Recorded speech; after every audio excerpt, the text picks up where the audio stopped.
Hello friends, कैसे हैं आप सब। आप सभी का आपके अपने YouTube channel sociology with Sangeeta में मैं संगीता स्वागत करती हूं। और इस चैनल के माध्यम से हम लोग सोशियोलॉजी की कम्पिटिटिव एग्जाम की प्रिपरेशन करते हैं। आपको इस चैनल में सोशियोलॉजी से रिलेटेड टॉपिक को कवर करवाए जाते हैं। आपको 2 वीडियो हर एक दिन मिलता है, जिसमें कि मॉर्निंग की क्लास में हम लोग कवर कर रहे हैं झारखंड सहायक आचार्य, बिहार एस्टेट और बीपीएससी का सोशियोलॉजी के सिलेबस को। और इवनिंग की क्लास में हम लोग कवर कर रहे हैं झारखंड लेडीज सुपरवाइजर के सोशियोलॉजी के सिलेबस को। और साथ ही साथ मैं वैसे स्टूडेंट्स को भी बोलना चाहती हूँ कि जो भी झारखंड में सीडीपीओ एग्जाम की प्रिपरेशन करना चाहते हैं वो इस चैनल के माध्यम से जुड़ सकते हैं। नोट्स को परचेस करना चाहते हैं, नोट्स परचेस कर सकते हैं। क्योंकि देखिए, ये जो सीडीपीओ का एग्जाम आया है ये सोशियोलॉजी के स्टूडेंट्स के लिए, बेसिकली जो महिलाएं हैं उनके लिए बहुत ही गोल्डन अपॉर्चुनिटी लेकर आया है। क्योंकि इसमें आपका 64 सीट देखने को मिल रहा है और 50% महिलाओं के लिए रिजर्व है, यानी 32 सीट आपका है। तो जो भी कैंडिडेट, जो भी सोशियोलॉजी जिनका भी ग्रेजुएशन में है, जिनका भी ऑनर्स में है, तो वो इस फॉर्म को जरूर फिलअप करिए। इस एग्ज़ाम की आप लोग एकदम तैयारी कीजिए। और देखिए, आप लोग कोशिश कीजिए कि कोई भी ऑफिसर के पोस्ट पे जाने के लिए, क्योंकि ये ऑफिसर ग्रेड का एग्ज़ाम है, तो ये आप लोगों के लिए बहुत ही सुनहरा मौका लेकर आया है। और आप लोगों का सोशियोलॉजी का तैयारी करने के लिए मैं यहाँ पर प्रेजेंट हूँ। आप लोग मुझसे जुड़ सकते हैं, वीडियो देख सकते हैं। यूट्यूब में बहुत सारी वीडियो अवेलेबल है टॉपिक्स के अकॉर्डिंग। या फिर जो भी कैंडिडेट सीडीपीओ एग्जाम की तैयारी करना चाहते हैं, क्योंकि उनको एक नॉलेज होना चाहिए कि किस प्रकार से वहाँ पे क्वेश्चन को हमको टैकल करना है, किस प्रकार से सब्जेक्टिव वे में उसको लिखना है, कौन कौन से इंपॉर्टेंट पॉइंट्स देने हैं। उसके लिए आप नोट्स को जरूर परचेज कीजिए, क्योंकि वे सारे नोट्स मेरे खुद के बनाए हुए हैं और वो सारा आपको पीडीएफ फॉर्मेट में मिलेगा। तो जो कॉन्टैक्ट नंबर दिया गया आप लोग उस पर मुझसे कॉन्टैक्ट कर सकते हैं, या फिर डिस्क्रिप्शन में जो प्रोसेस है उससे आप मुझसे कॉन्टैक्ट कर सकते हैं। तो चलिए, आज से जैसे कि मैंने कल आप लोगों को बोला कि अगर आप लोग प्रैक्टिस सेट लगाना चाहते हैं तो मुझे बोलिए। यहाँ पे हम लोग टोटल 125 क्वेश्चन के प्रैक्टिस सेट करेंगे। वीडियो थोड़ी लॉन्ग होगी तो इसलिए, लेकिन आप लोग उसको लास्ट तक देखिए। और मेरी पूरी कोशिश रहेगी कि हर एक क्वेश्चन का मैं आप लोगों को एक्सप्लेनेशन करते जाऊं, जितना मुझसे हो सकेगा, जितना मैं संभव होगा, जो भी इम्पोर्टेंट पॉइंट होगा मैं उसको बताते जाऊंगी। हम लोग टोटल 10 प्रैक्टिस सेट करेंगे पर डे। तो अगर आप देखिएगा तो 125 इंटू 10 यानी आपको 1250 क्वेश्चंस आपको मिलेंगे। और उसके अंतर्गत भी कितने इम्पोर्टेंट क्वेश्चन, आपको कितना मटेरियल, कितना डाटा आपके पास आएगा। और ये सारा ही आपको आपके आने वाले एग्जाम के लिए, चाहे आप बिहार एस्टेट का भर रहे हो, बीपीएससी का भर रहे हो, झारखंड सहायक आचार्य का भर रहे हो, या फिर आप लेडीज सुपरवाइजर का, उसमें आपको हेल्पफुल रहेगा। तो देखिए, ये इन्फॉर्मेशन देना जरूरी था। अब हम लोग पूरा एकदम सिस्टमेटिक वे में 125 क्वेश्चंस को कवर करेंगे। तो चलिए क्लास को स्टार्ट करते हैं हमारे पहले क्वेश्चन से। तो हमारा पहला क्वेश्चन पूछा जा रहा है कि सही कथन को चिन्हित कीजिए। यहाँ पे मैं आप लोगों को टिक लगा दूंगी, आप लोगों को आंसर भी बता दूंगी। और आप लोग भी कोशिश कीजिए, कॉपी पेन साथ में लेकर बैठिए, 125 तक नंबरिंग कर लीजिए और देखिए कि आप लोगों का कितना सही हो रहा है। ठीक है, आप लोग कमेंट में मुझे ज़रूर बताइएगा कि आपके किसके कितने सही हुए हैं। तो पहला है कि सही कथन को चिन्हित कीजिए। यहाँ पे 4 ऑप्शन दिए गए हैं कि जितना बड़ा नगर का आकार होगा उतना ही बड़ा नगरीकरण होगा। सेकेंड, नगरीकरण ग्रामीण जनसंख्या की तुलना में नगर आबादी के अनुपात के आधार पर निश्चित की जाती है। एक ग्राम जो जनसंख्या की दृष्टि से ग्रामीण है वह सामाजिक रूप से नगरीय होगा। या डी ऑप्शन है, नगरों में रहने वाले लोग सदा नगरीय नहीं होते। तो देखिए, 125 क्वेश्चंस को हम लोगों को करना है। मैं हर एक ऑप्शन को आप लोगों को नहीं बोलूँगी, जो क्वेश्चन का जो राइट आंसर होगा उसको मैं बोलूँगी, उसका एक्सप्लेनेशन आप लोगों को करूँगी। तो क्योंकि हम लोग को टारगेट रखना है कि 125 क्वेश्चंस को हम लोग को कवर करना है। तो देखिए, इसका जो राइट आंसर है वो हो जाएगा बी नंबर, कि नगरीकरण जो ग्रामीण जनसंख्या की तुलना में नगर आबादी की जो अनुपात होता है उसके आधार पर निश्चित की जाती है। नगरीकरण का मतलब क्या हुआ, जो ग्रामीण जनसंख्या है उसकी तुलना में नगर का जो आबादी है उसका अनुपात के आधार पर हम इसको निश्चित कर रहे हैं। ठीक है, नेक्स्ट क्वेश्चन की तरफ हम लोग बढ़ते हैं। हमारा क्वेश्चन नंबर 2 पूछा जा रहा है कि निम्न में से कौन सी उद्विकास की निकटतम सही व्याख्या है। तो उद्विकास का मतलब क्या होता है, निरंतर विकास प्लस निश्चित दिशा प्लस गुणात्मक अंतर प्लस ढांचे व कार्य में भिन्नता, तो उसको हम लोग क्या बोलते हैं, उद्विकास। तो इसका जो राइट आंसर है वो हो जाएगा स्वाभाविक एवं क्रमिक परिवर्तन। मतलब क्या होता है, उद्विकास का मतलब होता है कि कोई भी क्षेत्र में जब हम क्रमिक रूप में परिवर्तन करते हैं, हम आगे बढ़ते हैं, तो उसको क्या बोला जाता है, उद्विकास बोला जाता है। क्वेश्चन नंबर 3 पूछा जा रहा है कि सती एक अच्छा उदाहरण है। तो सती किस चीज का उदाहरण है, सती होना, ठीक है। वो कौन सा आत्महत्या है, तो ये हो जाएगा आपका परार्थवादी आत्महत्या।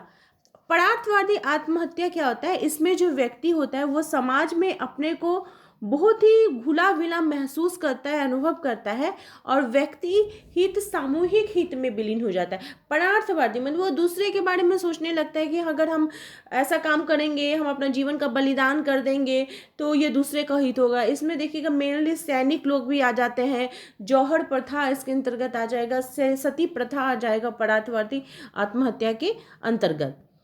क्वेश्चन नंबर 4 बोला जा रहा है कि उस पितृ सत्तात्मक परिवार का नामकरण क्या होगा जहां एक पुरुष अपनी पत्नी, बच्चे, सास एवं साली के साथ निवास करता है। मतलब क्या हो रहा है कि एक पुरुष से उसकी पत्नी भी रह रही है, उसके बच्चे भी रह रहे हैं, उसके सास भी, उसके साली भी रह रहे हैं। तो इस प्रकार का जो परिवार है उसको क्या बोला जाएगा, संयुक्त परिवार। क्या बोला जाएगा, संयुक्त परिवार।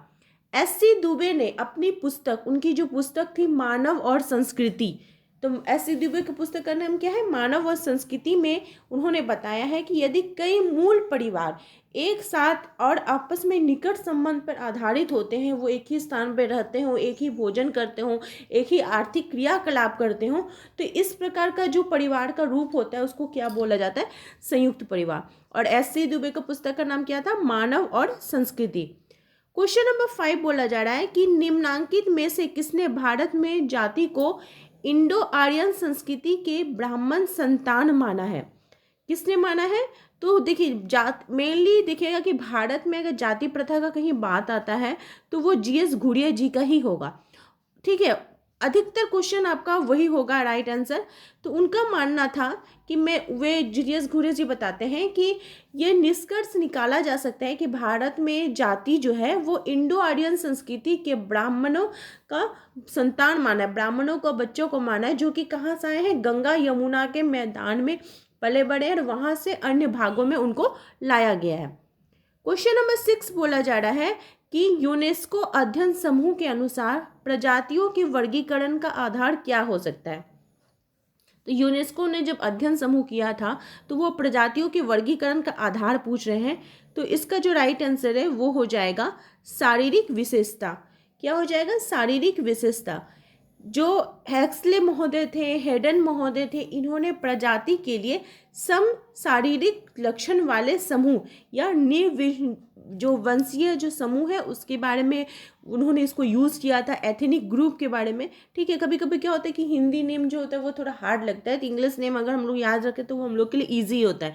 तो जो एथनिक ग्रुप के बारे में वे बात करते हैं, इसमें वो बताते हैं कि जो प्राणशास्त्रीय आधार पर व्यक्तियों का एक ऐसा समूह है जिसमें कुछ सामान्य शारीरिक लक्षण, कुछ अनुवांशिक गुण होते हैं, और ये लक्षण एक समूह में दीर्घकाल तक विवाह संबंध स्थापित करने में क्या करते हैं, प्रजनन करने में, इस सब में हेल्प करते हैं। ताकि क्या होता है कि एक पीढ़ी से दूसरा पीढ़ी तक जो हमारा जो वंशावली है, हमारी जो पीढ़ी है वो चलती रहे। क्वेश्चन नंबर 7 पूछा जा रहा है कि भूमिका के संबंधित निम्नलिखित कथनों में विचार करने के लिए बोल रहा है कि भूमिका से संबंधित निम्नलिखित कथन पर विचार कीजिए। यहाँ पे आपके 4 कथन दिए गए हैं, आप लोग इसको पढ़ लीजिए। और इसका जो राइट आंसर है वो हो जाएगा आपका, भूमिका वह कार्य है जो एक व्यक्ति अपनी परिस्थिति के अनुरूप करता है। और भूमिका परिस्थिति से संबंधित नहीं, ये तो नहीं होगा। भूमिका स्थिर होती है, ये भी नहीं होगा।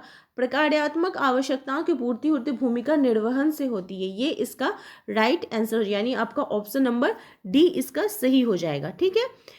जो परिस्थिति है धारण करने के कारण समाज जिस प्रकार से कार्यों की व्यक्ति से अपेक्षा करता है वही क्या होता है, भूमिका होती है। जो हम समाज के अंतर्गत, हम सोसाइटी के अंतर्गत जो रोल अदा कर रहे हैं, भूमिका प्रस्तुति का व्यवहारात्मक एवं गत्यात्मक पक्ष होता है। समाज में कोई भी भूमिका अकेली या एक पक्षीय नहीं होती है। प्रत्येक भूमिका का महत्व अन्य परिस्थितियों एवं भूमिकाओं के संदर्भ में हमें देखने को मिलता है। ठीक है। क्वेश्चन नंबर आपका 8 बोला जा रहा है कि कथन कोई समाज विचलन से पूर्णतः मुक्त नहीं हो सकता। समाज में विचलन और अनुचलन सतत चलने वाली प्रक्रिया है, इसके बारे में आपको चयन करने के लिए बोला जा रहा है। तो देखिए यहाँ पे कथन में क्या हो रहा है कि आपको सही उत्तर का चयन करना है। तो आपका इसका राइट जो आंसर हो जाएगा वो हो जाएगा ऑप्शन नंबर ए, कि ये ए और आर दोनों ही सही है और आर जो है ये ए की सही व्याख्या करता है। क्या बोला जा रहा है कि जो हमारी अपेक्षाएं होती, जो संस्थागत अपेक्षाओं के उल्लंघन करने के लिए हमारा जो व्यवहार होता है वो विचलन कहलाता है। ठीक है, उसको क्या कहते हैं, विचलन कहलाता है, जिन्हें क्या होता है समाज विशेष में अपनाया या वैध समझाता, हम जो भी व्यवहार अपनाते हैं उसको विचलन बोला जा रहा है। क्वेश्चन नंबर 9 बोला जा रहा है कि सार्वभौमिक भाषा की बात पर बल दिया जाता है। सार्वभौमिक भाषा क्या होती है? ठीक है, इससे उत्तम सामाजिक समझ बनेगी, इससे एक संभावित विश्व राजनीतिक व्यवस्था बनेगी, इससे विश्व को एक आर्थिक व्यवस्था प्राप्त होगी, इससे अंतर्राष्ट्रीय तनाव को समाप्त करने में सहायता प्राप्त होगी। तो इसका जो राइट आंसर है वो हो जाएगा कि इससे उत्तम सामाजिक व्यवस्था बनेगी। सार्वभौमिक भाषा को अपनाने की प्रक्रिया से विश्व के जितने भी देश हैं उनके बीच हमारी सामाजिक एकता बढ़ती है, उसके अवसर हमको प्राप्त होते हैं कि हम अपनी भाषाओं को बढ़ाएंगे, हम अपनी सोच को उतना उन लोगों तक भी पहुंचाएंगे, उनकी सोच को ग्रहण करेंगे। तो ये हम कह सकते हैं कि ये उत्तम सामाजिक व्यवस्था है, ये उत्तम समाज बनाने में हमें हेल्प करती है।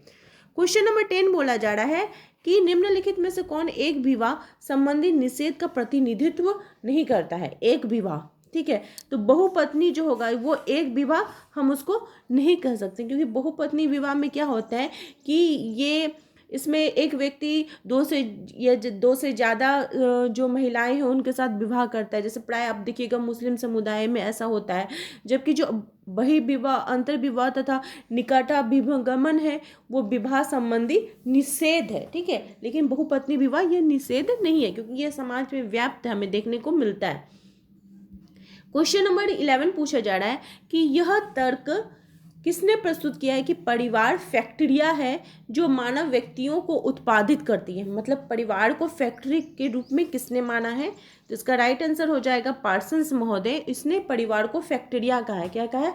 परिवार को फैक्ट्रिया कहा है।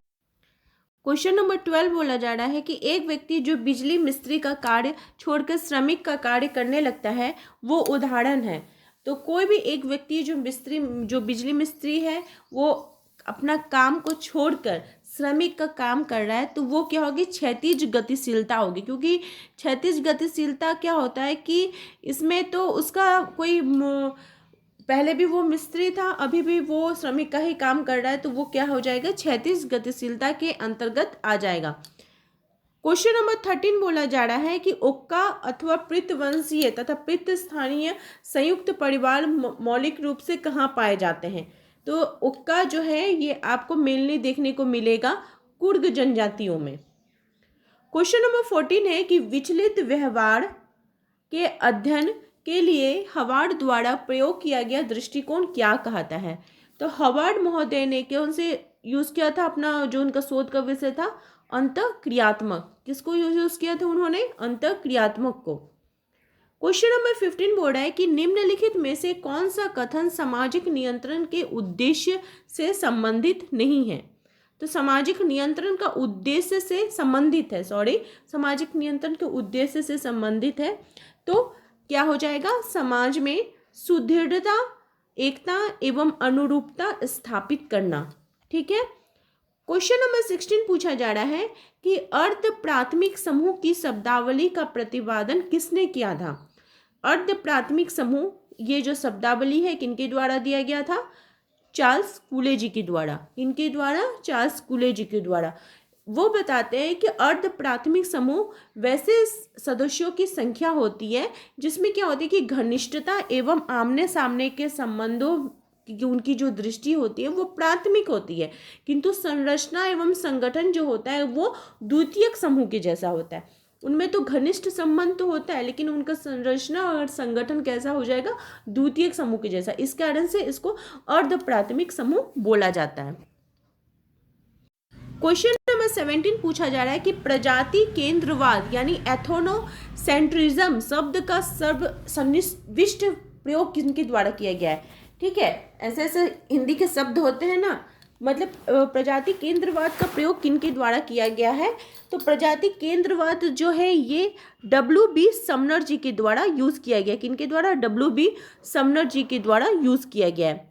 क्वेश्चन नंबर 18 पूछा जा रहा है कि किस जनजाति में लड़कियों द्वारा कौमार्य अवस्था में विवाह संस्कार के रूप में तली बांधने की प्रक्रिया अपनाई जाती है।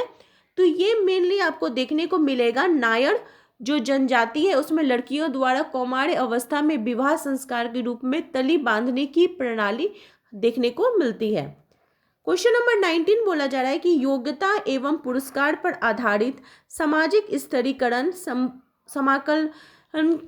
समाकलनात्मक जो प्रक्रिया पर कौन सिद्धांत बल देता है। तो जो योग्यता एवं पुरस्कार पर ये आपका प्रक्रियात्मक सिद्धांत जो है ये बल देता है। कौन सा सिद्धांत? प्रक्रियात्मक सिद्धांत।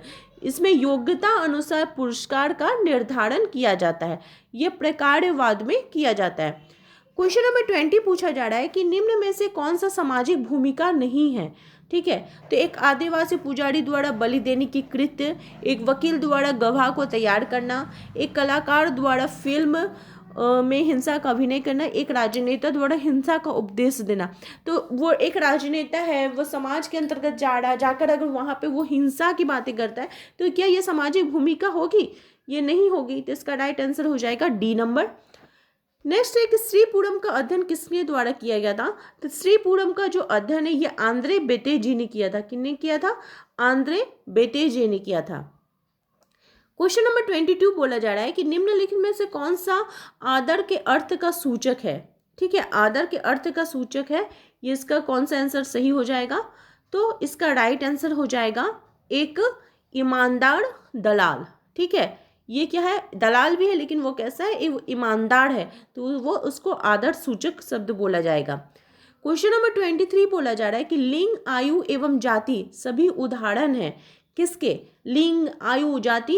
तो ये प्रदत्त परिस्थिति के उदाहरण है। किसके हैं? प्रदत्त परिस्थिति के, क्योंकि इसमें हमको कोई भी चीज़ को ग्रहण नहीं होगा। हम जन्म से ही अपना लिंग लेकर आते हैं, हमारी आयु निर्धारित होती है, हमारा जन्म से ही हमारी जाति निर्धारित होती है। इसके लिए कोई हमको एक्स्ट्रा मेहनत करने की जरूरत नहीं पड़ती है, इसलिए इसको प्रदत्त परिस्थिति के अंतर्गत रखा जाएगा।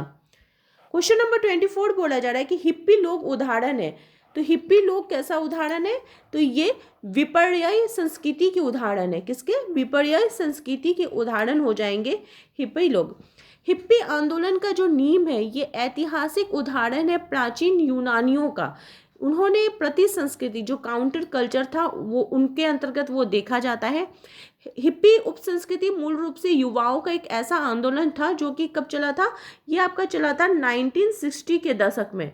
कब चला था? 1960 के मध्य में, जब संयुक्त राज्य अमेरिका में ये आंदोलन उभरा और बड़ी तेजी के साथ पूरी दुनिया में ये फैल गया, पूरे देश में फैल गया। और इस संस्कृति के जो लोग होते हैं वो समाज के द्वारा जो बनाए गए नियम कानून है उनको ना मानते थे। उनको मतलब वो बोलते हैं ना, बहुत हिप्पी कट जो पहले बोला जाता कि यार कैसा केस काट ली हो, वो अपना जीवन साथी वो अपने मर्जी से चुनते थे, वो अपना लंबा बाल रखते थे, भड़कीले वस्त्र पहनते थे। तो ये सब हिप्पी समुदाय के। देखिएगा आपको एक गाना याद होगा जो देवानंद जी का था, दम मारो दम। तो उसमें जो लोग थे वो पूरा मतलब अपना गांजा पी रहे हैं, स्मोक कर रहे हैं, तो उनका केस सब बड़ा, माला पहने हुए। तो वो उस टाइप के जो लोग थे, आप याद कीजिए कि कैसे लोगों से वो फिल्माया गया है वो गाना। तो उस संस्कृति के लोगों को ही क्या बोला जा रहा है? हिप्पी बोला जा रहा है। ठीक है, क्वेश्चन नंबर 25 हम लोग देखते हैं। 25 क्या बोला जा रहा है कि निम्नलिखित समाजशास्त्रियों में से कौन सामाजिक संरचना की परिभाषा मुख्य रूप से भूमिका के माध्यम से करता है। कौन सा बोल रहा है? सामाजिक संरचना की परिभाषा दे रहा है, लेकिन किस माध्यम से? तो भूमिका, मुख्य रूप से भूमिका के माध्यम से किनके द्वारा दिया जा रहा है? तो ये SF नडाल जी के द्वारा दिया जा रहा है। किसके द्वारा? SF नडाल जी के द्वारा। क्वेश्चन नंबर 26 बोला जा रहा है कि निम्न में से किसने जादू के 2 प्रकार, जादू का कितना प्रकार? 2 प्रकार, अनुकरणीय एवं संक्रामक में भेद किया है। तो जादू के 2 प्रकारों में भेद किनके द्वारा किया गया है? जेम्स फ्रेजर जी के द्वारा किया गया है। इन्होंने अनुकरणात्मक अर्थात समानता पर आधारित एवं संक्रामक अर्थात संपर्क नियम पर आधारित के रूप में जादू को 2 रूपों में बांटा है। क्वेश्चन नंबर 27 पूछा जा रहा है कि संस्कृति का मुख्य वाहक क्या होता है? रिपीटेड क्वेश्चन है, बहुत बार क्वेश्चन आपका ये आया हुआ है, देखने में आपको मिलेगा। तो संस्कृति का जो मुख्य वाहक होता है वो प्रतीक होता है। मानव द्वारा जो संस्कृति का निर्माण होता है उसमें द्वारा उनके द्वारा जो चीज़ें प्रयोग की जाती हैं वो चीज़ें आपका प्रतीक चिन्ह हो सकता है, वो भाषा हो सकता है, इसका बहुत योगदान होता है उनकी संस्कृति में। तो मानव की जो प्रकृति का जो निर्धारण होता है वो इसी आधार पर होता है। प्रतीक चिन्ह जो होता है वो बहुत हेल्प करता है उनके संस्कृति को निर्धारण करने में। क्वेश्चन नंबर 28 पूछा जा रहा है कि अनुसूचित जनजाति के कल्याण हेतु कौन सा स्वैच्छिक अभिकरण सबसे अधिक महत्वपूर्ण ढंग से कार्यरत है? तो अनुसूचित जाति के कल्याण के लिए जो कार्यक्रम है वो है भारतीय आदिम जाति सेवक संघ। क्या है? भारतीय आदिम जाति सेवक संघ। देखिए आप लोग क्वेश्चन कर रहे हैं, आप लोगों को क्वेश्चन कैसा लग रहा है मुझे कमेंट करके ज़रूर एक बार बताइएगा कि क्या ये जो 10 प्रैक्टिस सेट का सीरीज़ है उसको कंटिन्यू रखा जाए। अगर आप लोग को हेल्पफुल हो रहा है तो जरूर मुझे कमेंट करके बताइए, क्योंकि आपके लाइक्स कमेंट्स ही मुझे मोटिवेट करते हैं ताकि मैं आप तक और बेहतर क्लास को लेकर आ सकूँ। और आपके साथ मेरा जुड़ने का जो माध्यम भी है वो यही है। तो प्लीज़ आप लोग ज़रूर कमेंट करके मुझे बताइएगा। क्वेश्चन नंबर 29 बोला जा रहा है कि व्यवहार के सांस्कृतिक एवं संस्थागत तरीके कहलाते हैं। क्या कहलाते हैं? जो व्यवहार का जो सांस्कृतिक और संस्थागत तरीका है वो क्या कहलाता है? सामाजिक प्रतिमान। क्या कहलाता है? सामाजिक प्रतिमान। सामाजिक प्रतिमान होता क्या है हम वो चीज़ समझते हैं। तो सामाजिक प्रतिमान में क्या होता है कि जो समाज में हम रहते हैं, रह के हम जो व्यवहार करना सीखते हैं वो कोई निश्चित तरीका होता होगा, कोई निश्चित तरीका से हम प्रभावित हुए होते होंगे और वो कोई ना कोई समाज के द्वारा जरूर स्वीकार किया गया होगा। उसको ही क्या करते हैं कि हम लोग अपने पूरे जीवन भर उसको यूज टू होते हैं, उसको यूज़ करते हैं, तो वही क्या कहलाएगा? हमारा सांस्कृतिक और संस्थागत तरीका। ठीक है, नेक्स्ट क्वेश्चन की तरफ हम लोग बढ़ते हैं। क्वेश्चन नंबर 30 पूछा जा रहा है कि समाज मीति पद्धति का उल्लेख अपनी पुस्तक हु शैल सर्वाइव में किसने किया है? हु शैल सर्वाइव, कौन मतलब जिंदा रह सकता है। ठीक है, इसका तो हिंदी में यही उदाहरण होगा। तो ये किनके द्वारा किया गया? मोरेनो महोदय जी के द्वारा। मोरेनो मतलब मर गया, वो किसका बात कर रहा है? सर्वाइव होने का बात कर रहे हैं। ऐसे भी आप उसको याद कर सकते हैं। में इन्होंने समाज मीति पद्धति पर प्रकाश डाला है और इस पद्धति में उन्होंने उनका जो यूज़ करने का जो सिस्टम था वो था प्रिफरेंशियल सिस्टम पर, वे ज़्यादा इसको जोर देते हैं। क्वेश्चन नंबर 31 बोला जा रहा है कि सांस्कृतिक सापेक्षवाद की अवधारणा किनके द्वारा दी गई है? कौन सा? सांस्कृतिक सापेक्षवाद। तो सांस्कृतिक सापेक्षवाद की जो अवधारणा है यह हर्ट्ज़कोविट्ज़ के द्वारा दी गई है।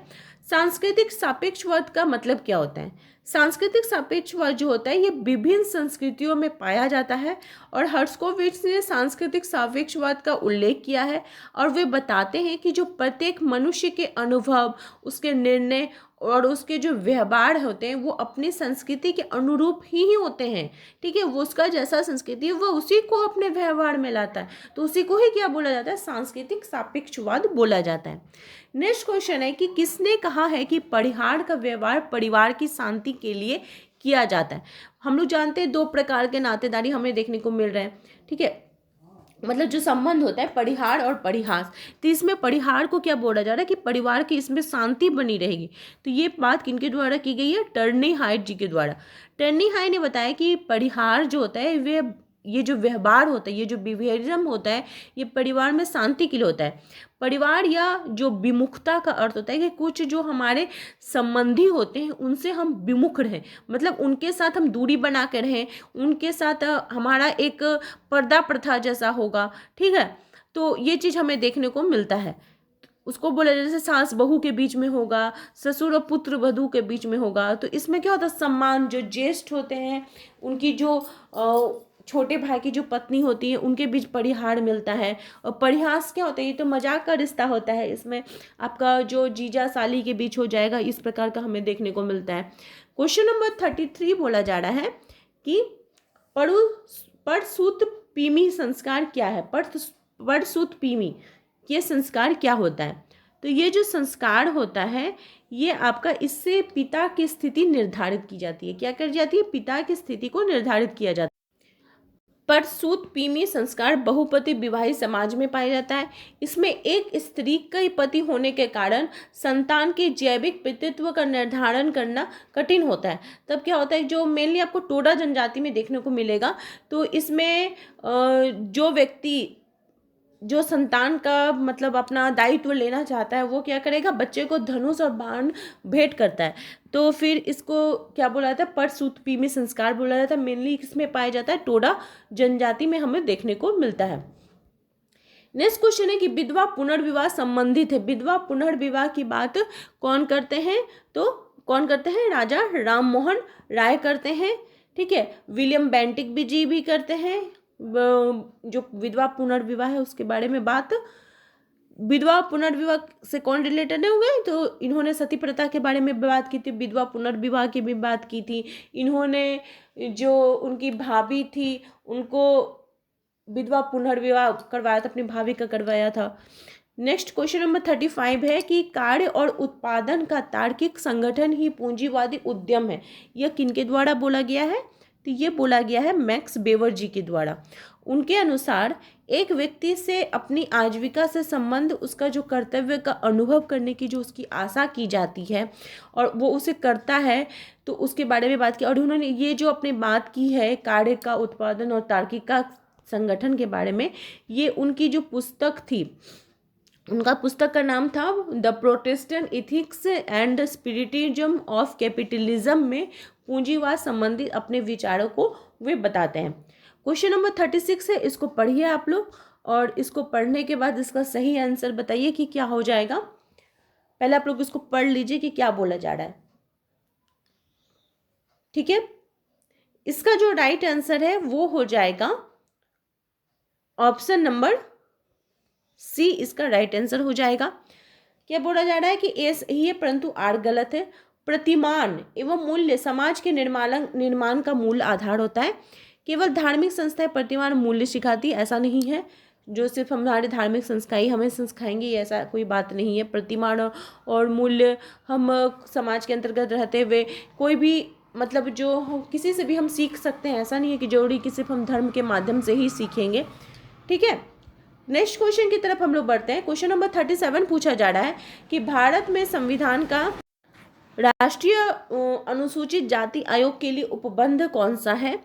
तो भारत में संविधान में राष्ट्रीय अनुसूचित जाति आयोग के उपबंध की अगर बात की जाए तो ये आपका 338 हो जाएगा। 338 का संबंध भारत में जो राष्ट्रीय अनुसूचित जाति जनजाति के आयोग से है। अनुसूचित जो ये 224 है, ये बात करता है जो अपर और कार्यकारी जो न्यायाधीशों की नियुक्ति के संबंध में। उसके बाद आपका अनुच्छेद 324 बात करता है निर्वाचन आयोग के संदर्भ में, और 335 बात करता है आपका अनुसूचित जाति एवं जनजाति के सेवाओं एवं पदों के दावे के संदर्भ में। ठीक है, नेक्स्ट क्वेश्चन की तरफ हम लोग बढ़ते हैं। क्वेश्चन नंबर 38 पूछा जा रहा है कि औद्योगिक समाज में परिवार किस प्रकार की इकाई है? तो औद्योगिक समाज में परिवार जो होता है ये उपभोग की इकाई के रूप में हम इसे देख सकते हैं। नेक्स्ट क्वेश्चन है सामाजिक केसिकत्व की अवधारणा निम्नलिखित में से किनके द्वारा की गई है? तो सामाजिक केसिकत्व की जो अवधारणा है ये किनके द्वारा दी गई है? ल्यूइस ड्यूमा जी के द्वारा। किनके द्वारा? ल्यूइस ड्यूमा जी के द्वारा। क्वेश्चन नंबर 40 है कि एक पुरुष सह पूर्वज के वंशजों को कहते हैं। एक पुरुष है उसके जो पूर्वज हैं उनको क्या बोला जाएगा? तो पितृबंधु क्या बोला जाएगा? क्या बोला जाएगा? पितृबंधु बोला जाएगा। जब एक व्यक्ति का वंशानुक्रम अपने पिता पक्ष से गिना जाता हो तो उसे पितृवंशीय वंशानुक्रम कहते हैं। और पितृवंशीय वंशानुक्रम से संबंधित सभी जो बंधुए होते हैं वो पितृबंधु कहलाते हैं। ठीक है, नेक्स्ट क्वेश्चन की तरफ हम लोग बढ़ते हैं कि प्रदूषण के लिए सम्मान की अवधारणा का प्रवर्तक किनके द्वारा किया गया है? तो ये किया गया है ल्यूइस ड्यूमा जी के द्वारा। किनके द्वारा? ल्यूइस ड्यूमा जी के द्वारा। क्वेश्चन नंबर 42 पूछा जा रहा है कि भर्ती यानी रिक्वायरमेंट की भूमिकाओं की अवधारणा का प्रयोग किनके द्वारा किया गया था? तो भर्ती की भूमिकाओं का वर्णन हाफमैन जी के द्वारा किया गया था। किनके द्वारा? हाफमैन जी के द्वारा भूमिकाओं के वर्णन के बारे में बात करते हैं। कौन बात करते हैं? हॉफमैन जी करते हैं। ठीक है, नेक्स्ट क्वेश्चन की तरफ हम लोग बढ़ते हैं। यहाँ पे हम लोग टोटल 125 क्वेश्चंस को कवर करेंगे। क्वेश्चन नंबर 43 बोला जा रहा है कि निम्नलिखित में से कौन सा एक युग्म सही सुमेलित नहीं है। ठीक है, सही सुमेलित नहीं की बात की जा रही है, तो इसका जो राइट आंसर हो जाएगा वो भारतीय नातेदारी व्यवस्था निषेध, ये सही सुमेलित नहीं, सही सुमेलित है, सॉरी, बात कर रहा है। तो इसका जो राइट आंसर हो जाएगा वो हो जाएगा भारतीय नातेदारी व्यवस्था जो निषेध हो जाएगा। हिंदू चचेरे भाई बहनों में विवाह, ऐसा नहीं है। संतान असम अंतर्विवाह टोटमवाद, ऐसा नहीं है। ठीक है, भारतीय नातेदारी व्यवस्था। क्वेश्चन नंबर 44 पूछा जा रहा है कि प्रस्तुति समूह शब्द का प्रयोग किया गया था। तो प्रस्तुति समूह शब्द का प्रयोग सबसे पहले किनके द्वारा किया गया था? मैक्स वेबर जी के द्वारा किया गया था। मैक्स वेबर ने इसका यूज़ किया था। और प्रस्तुति प्रतिमान के बारे में बात करते हैं। ठीक है, लिल्टन महोदय प्रदत्त एवं अर्जित प्रस्तुति नामक अवधारणा का उनके द्वारा प्रतिपादन किया गया था। क्वेश्चन नंबर 45 पूछा जा रहा है कि निम्नलिखित में से कौन सा भारत में पिछड़ी जाति आंदोलन से संबंधित है? श्री नारायण गुरु, बी आर अम्बेडकर, ज्योतिबा फुले। ठीक है, इसका राइट आंसर आपको देना है कि कौन इससे जुड़े हुए हैं। तो ये तीनों ही जुड़े हुए हैं। ठीक है, ये तीनों ही किससे जुड़े हुए हैं? भारत में जो अनुसूचित आंदोलन हुआ था उनसे, ये तीनों का ही जुड़ा हुआ है। ठीक है, इसको चीज़ को ध्यान में रखिएगा। क्वेश्चन नंबर 46 पूछा जा रहा है कि सही सुमेलित करना है।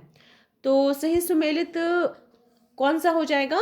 तो चलिए इसको देखते हैं कि कौन सा सम्मिलित हो जाएगा। सेंट साइमन जो थे वो बात करते हैं सैनिक और तथा औद्योगिक समाज के संदर्भ में। स्पेंसर महोदय बात करते हैं सैनिक, कानून तथा औद्योगिक समाज के संबंध में। टॉनिज का आ जाएगा गेमिन सॉफ्ट, गेसल सॉफ्ट। और मार्गन महोदय समाज तथा नगर।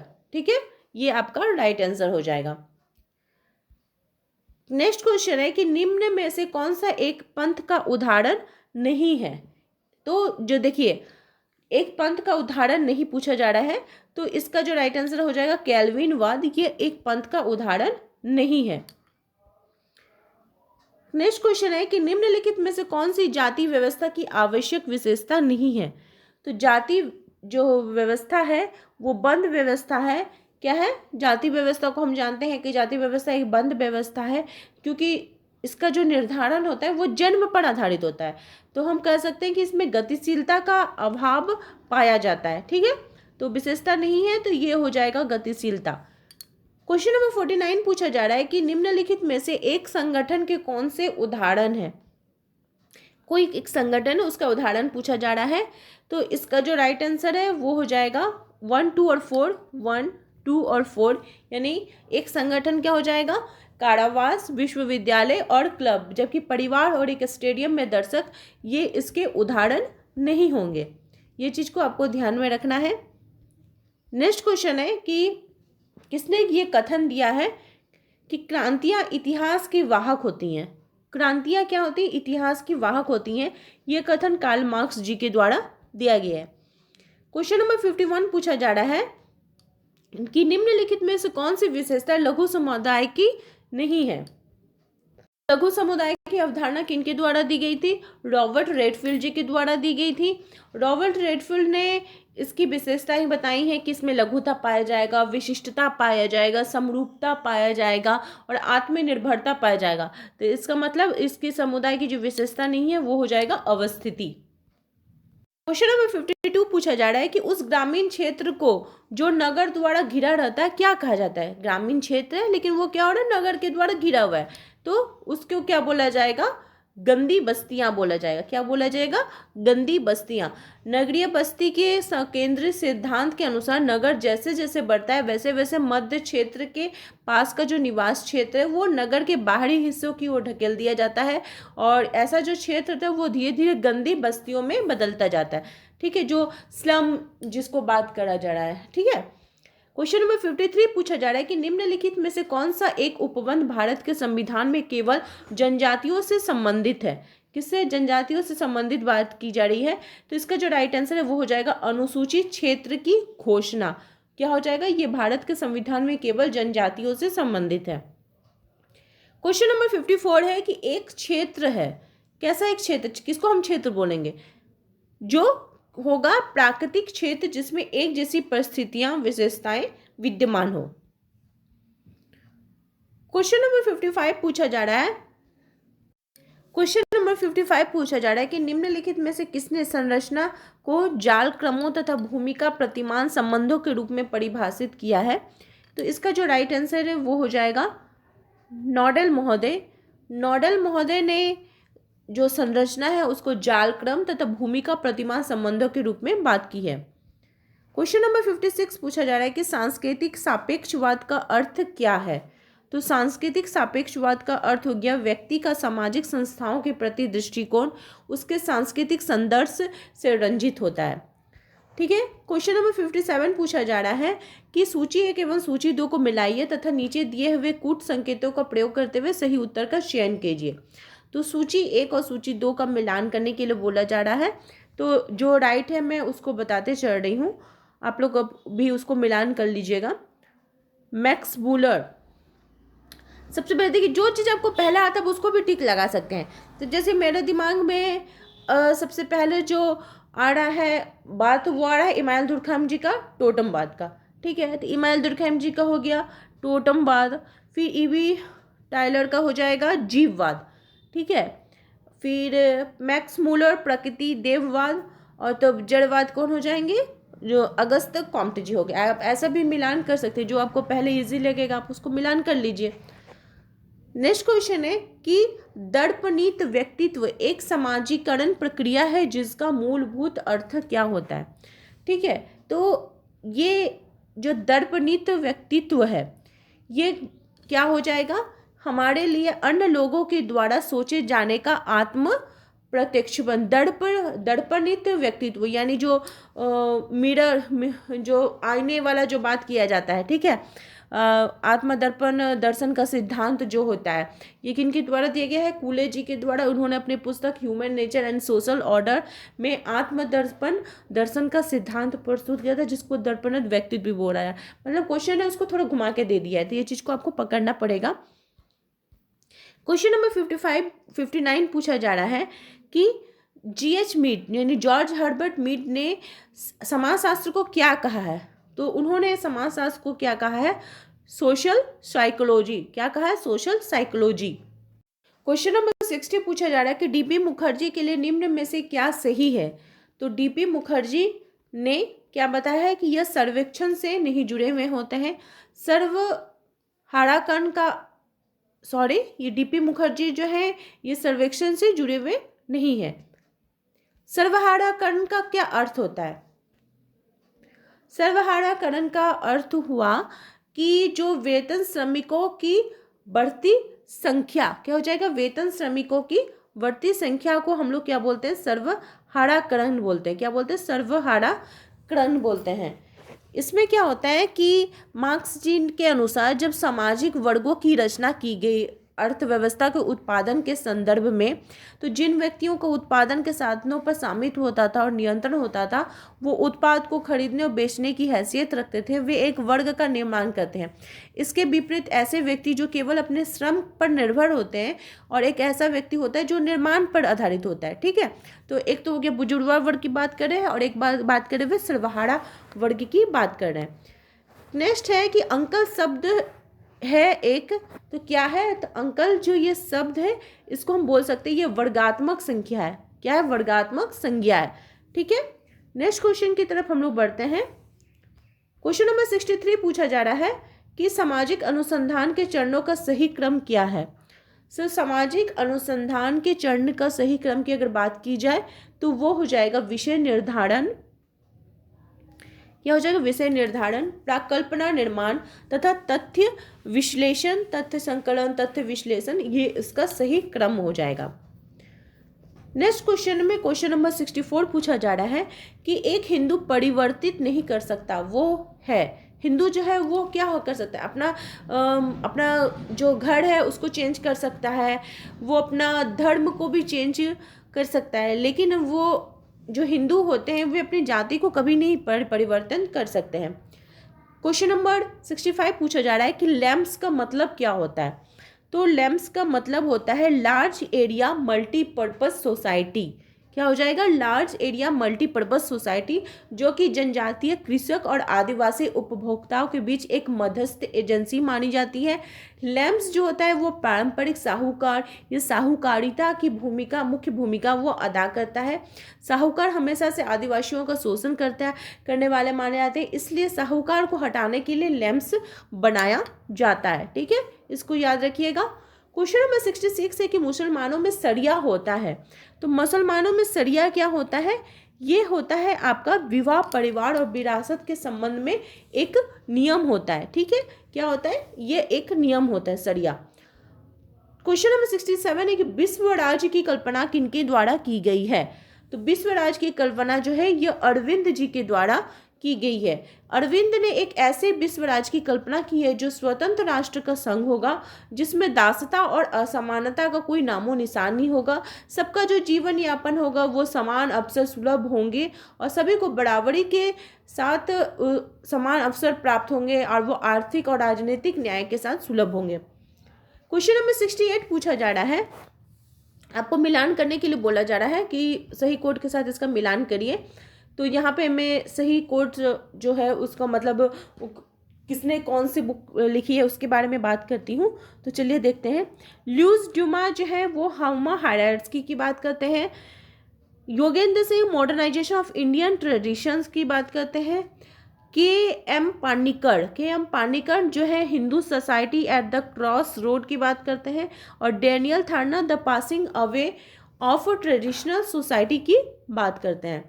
ठीक है, देखिए यहाँ पे क्वेश्चन नंबर 69 बोला जा रहा है कि पिता की बहन की पुत्री के साथ विवाह क्या होता है? तो ये हो जाएगा पैटर्नल क्रॉस कजिन मैरिज। क्या हो जाएगा? पैटर्नल क्रॉस कजिन मैरिज, जिसमें ममेरे फुफेरे भाई बहनों के बीच विवाह होता है, इसको क्रॉस कजिन मैरिज बोला जाता है। और इस प्रकार का जो विवाह होता है ये दो रूपों में प्रचलित होता है, बहन के लड़के और भाई के लड़की के बीच होता है। और इसमें विवाह जो होता है वो पितृ पक्षीय सहोदर के रूप में भी हम इसको जान सकते हैं। क्वेश्चन नंबर 70 बोला जा रहा है कि निम्नलिखित में से कौन सम्मिलित नहीं है?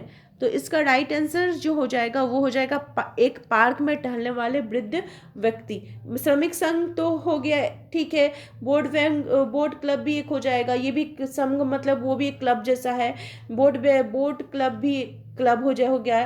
टेनिस क्लब है, लेकिन पार्क में टहलने वाला वृद्ध व्यक्ति को, हाँ वो टहल रहा है, इसके साथ तो मिलान नहीं हो रहा है ना कोई तीनों के साथ। क्वेश्चन नंबर 71 पूछा जा रहा है कि निम्न में से किस विशेषता का संबंध समिति से है?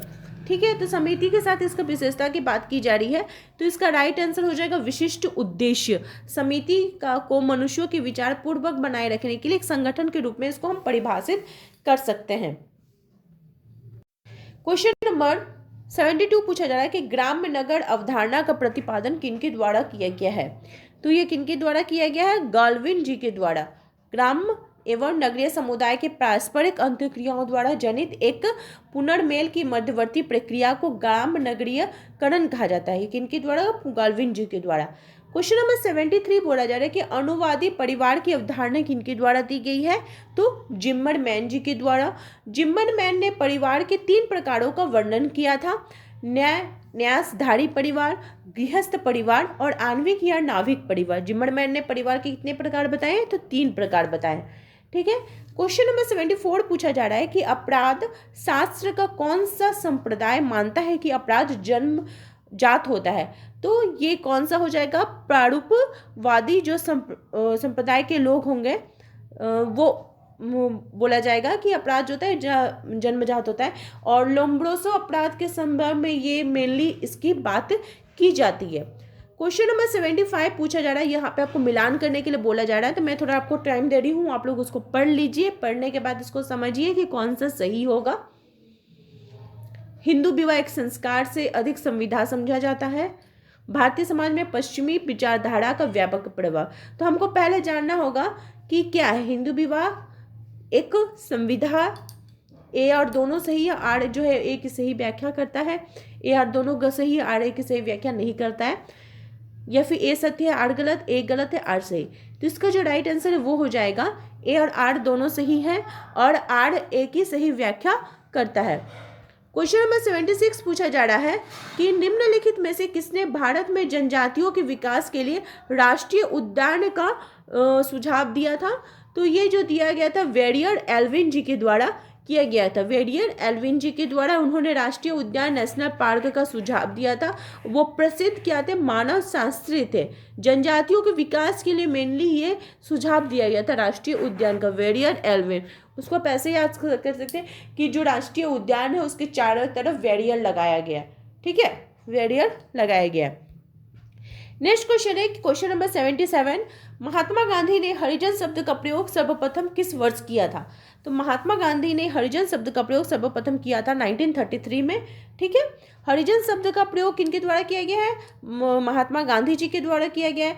नवजीवन में ऐसा ही एक प्रयोग भी हमें देखने को मिलता है, और ये हरिजन मतलब इसका अगर शाब्दिक अर्थ बोला जाए तो क्या हो जाएगा, हरि के लोग, ईश्वर के लोग बोला जाएगा। ओके, क्वेश्चन नंबर 78 पूछा जा रहा है कि गोडार्ड के अनुसार निम्नलिखित में से कौन बाल अपराध का सर्वप्रमुख कारण है। बाल अपराध का सर्वप्रमुख कारण कौन सा हो जाएगा। तो गोडार्ड के अनुसार क्या हो जाएगा, बाल अपराध का समय मानसिक दुर्बलता, ये सर्वप्रमुख कारण हो जाएगा।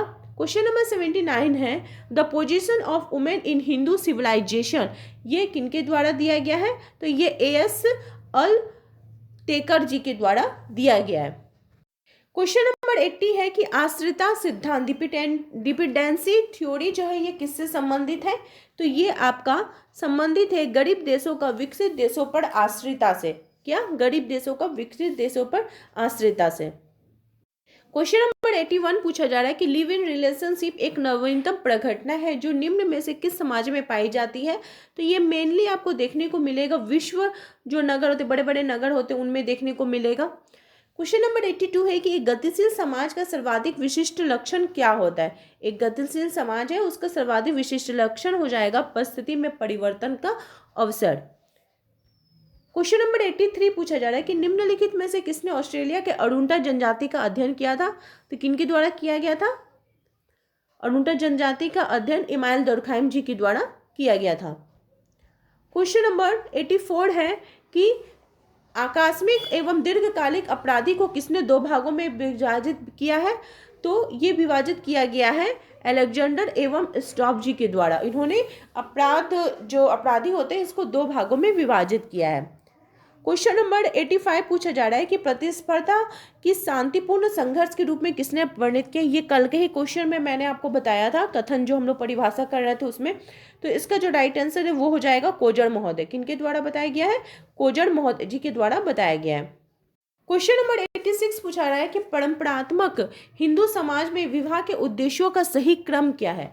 तो जो परंपरात्मक हिंदू समाज में है उसमें विवाह का उद्देश्यों का सही क्रम हो जाएगा धर्म, प्रजा एवं रति। क्या हो जाएगा, धर्म, प्रजा एवं रति। क्वेश्चन नंबर 87 है जाति का प्रजातीय सिद्धांत किनके द्वारा दिया गया है। तो जाति का प्रजातीय सिद्धांत हर्बर्ट रिजेले जी के द्वारा दिया गया। इस सिद्धांत का मतलब क्या हुआ कि जो संस्कृतियाँ होती, जो हमारे संस्कृतियों का जो संघर्ष होता है उसमें प्रजातियों के संपर्क में आने से भारत में जाति का निर्माण की प्रक्रिया संभव हुई है। जब दो समूह एक ही प्रजाति, एक ही रंग आदि के होते हैं तो उनमें पूर्ण सम्मिश्रण हो जाता है। लेकिन क्या होता है, अलग अलग रंग या अलग प्रजाति होते हैं तो फिर वे बेमल कहलाते हैं। क्वेश्चन नंबर 88 पूछा जा रहा है कि किसने कहा है कि परिवार ही सारे असंतोष का स्रोत है। तो इसका जो राइट आंसर है वो हो जाएगा ऑप्शन नंबर आपका सी, लीच महोदय। 88 का राइट आंसर हो जाएगा आपका ऑप्शन नंबर सी, लीच महोदय। 89 पूछा जा रहा है कि हेरोल्ड गारफिंकल का नाम किससे संबंधित है। तो हेरोल्ड गारफिंकल जो है ये एथोनो मेथोडोलॉजी से संबंधित है। आपका UGC नेट का भी इंपॉर्टेंट क्वेश्चन है। किसने कहा है कि नौकरशाही एक आवश्यक बुराई है। जी मॉस्का, कल का ही क्वेश्चन है। ये सब मतलब कथन से है, देखिए कथन से इस प्रकार के क्वेश्चन पूछे जाते हैं। क्वेश्चन नंबर 91 पूछा रहा है कि निम्नांकित में से किसने समाजशास्त्री ने अपनी पुस्तक मानव समाज और पशु समाज में स्पष्ट भेद प्रस्तुत किया है। तो इसका जो राइट आंसर है वो हो जाएगा किंग्सले डेविस। इन्होंने अपनी पुस्तक ह्यूमन सोसाइटी, उनकी पुस्तक का नाम क्या था, ह्यूमन सोसाइटी, इसमें इन्होंने इसके संदर्भ में बात की थी। ठीक है, क्वेश्चन नंबर 92 पूछा जा रहा है कि family and kinship A study of the Pandit of rural Kashmir, ये किनके द्वारा किया गया है? तो ये किया गया है आपका GR मदान जी के द्वारा। क्वेश्चन नंबर 93 पूछा जा रहा है कि सत्ता की प्रभुता का अर्थ क्या है? तो सत्ता की प्रभुता का अर्थ होगा, ये सारा ही इसका राइट आंसर हो जाएगा। एक शासक का होना, शासित होने के लिए एक समूह का होना, शासितों का शोषक के आदर्शों के वस्तुगत स्वीकृति, ये सारा ही इसका राइट आंसर हो जाएगा। वर्षटेहन उपागम किन के द्वारा दिया गया? वर्षटेहन पद्धति कौन दिए हैं बोलिए तो ये दिए हैं आपके, राइट आंसर आपका हो जाएगा मैक्स वेबर। ठीक है, वर्षटेहन पद्धति, जिसमें जो सामने जाकर हम लोग अध्ययन करते हैं ना, उसको बोला जाता है वर्षटेहन पद्धति। क्वेश्चन नंबर 95 पूछा जा रहा है कि भारत में जाति असमानता उन्मूलन के उपचारात्मक उपाय कौन कौन से हैं? मतलब भारत में जो असमानता है, ठीक है, जाति असमानता, उसको हम किस प्रकार से उसको हटा सकते हैं, उसका उपचारात्मक उपाय बोला जा रहा है। तो इसका जो राइट आंसर उपचारात्मक बोला जा रहा है, तो शिक्षा के माध्यम से, अंतर्जातीय विवाह को प्रोत्साहन देकर, जाति शब्द का न्यूनतम प्रयोग करके और आर्थिक समानता को प्रोत्साहन देकर, तो इसका जो सभी ये सारे ही इसके राइट आंसर हो जाएंगे। क्वेश्चन नंबर 96 पूछा जा रहा है कि नातेदारी चार्ट में ये जो चिन्ह दिया गया है, ये इसका क्या मतलब होगा? तो देखिएगा, ऐसा जो चिन्ह है होता है, इसका मतलब होता है पुरुष को इंगित करता है। ये क्या करता है? तो ये पुरुष को इंगित करता है। क्वेश्चन नंबर 97 है कि बेबर ने सामाजिक क्रिया के कितने प्रकारों का वर्णन किया है? तो बेबर ने सामाजिक क्रिया के मेनली कितने प्रकार बताए हैं? तो उनके द्वारा 4 प्रकारों का वर्णन किया गया है। कितने प्रकारों का वर्णन किया गया है? 4 प्रकारों का वर्णन किया गया है। वे कौन कौन से हम लोग फिर देख लेते हैं। एक तो हो गया बुद्धि संगत, भावात्मक, मूल्यांकनात्मक और परंपरानुगत। ये 4 प्रकारों के वे सामाजिक क्रिया के यानी सोशल जो एक्शन होते हैं उनके बारे में मैक्स वेबर बात करते हैं। क्वेश्चन नंबर आपका 98 पूछा जा रहा है कि शिल्प कारीगरी की मूल प्रवृत्ति तथा लाभ की प्रेरणा में किसने अंतर स्पष्ट किया है? तो टी वेबलन जी ने इसके बीच अंतर स्पष्ट किया है। क्वेश्चन नंबर 99 है कि निम्नलिखित में से किसने कहा है कि अपराध सामान्य एवं प्रकारात्मक दोनों है? मतलब अपराध जो होता है वो नॉर्मल है और प्रकार्यात्मक मतलब यूजफुल भी है, समाज के लिए यूजफुल भी है। किनके द्वारा बोला गया? इमानुएल दुर्खैम जी के द्वारा बोला गया है।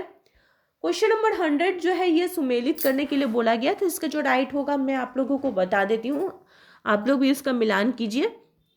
इंडियाज विलेजेस, ये किनके द्वारा दिया गया है? MN श्रीनिवास जी के द्वारा। An Indian village, SC Dube. A Rajasthan village, Brij Raj Chauhan. Village India, McKim Marriott. Village India, McKim Marriott. ठीक है। क्वेश्चन नंबर 101 बोला जा रहा है, किसने कहा है कि विवाह का बुनियादी आधार परिवार है, न कि परिवार का आधार जो है वो विवाह है?